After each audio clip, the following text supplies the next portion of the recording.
Bună, dragii mei! Mă bucur mult că suntem din nou împreună. Îmi face mare plăcere să împărtășesc cu voi din gândurile mele. Suntem suflete care vibrează pe aceeași frecvență. De unde știu asta? Este simplu, pentru că alegeți să vă rupeți din timpul vostru și să fim împreună. Vă mulțumesc pentru asta. Chiar dacă nu vă cunosc personal, simt energia voastră.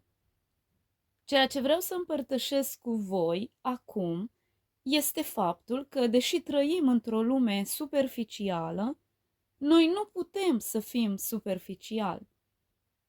Este adevărat, lumea de astăzi pune adesea preț pe aparențe, pe un succes rapid și pe valorile materiale.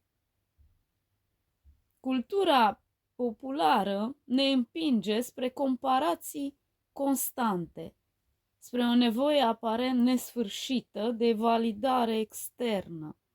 Dar noi știm că adevărata valoare nu vine din ce alții văd, ci din cine suntem cu adevărat. Noi nu urmăm acest val superficial pentru a fi apreciați.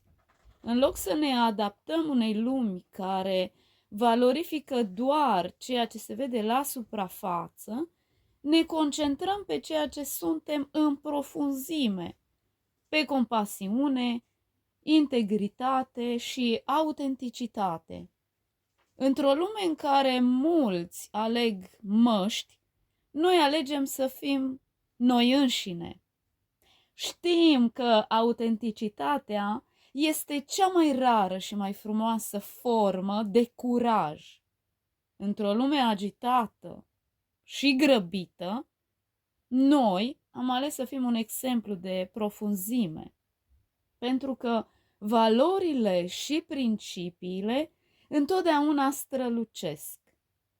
Îți doresc o zi minunată, plină de zâmbete și momente frumoase. Să fie o zi în care să găsești bucurie în micile lucruri, să întâlnești oameni buni și să te simți cu adevărat inspirat. Ai încredere că lucrurile bune se află în drumul tău. Bucură-te de fiecare clipă. Te îmbrățișez cu drag. Ne reauzim curând.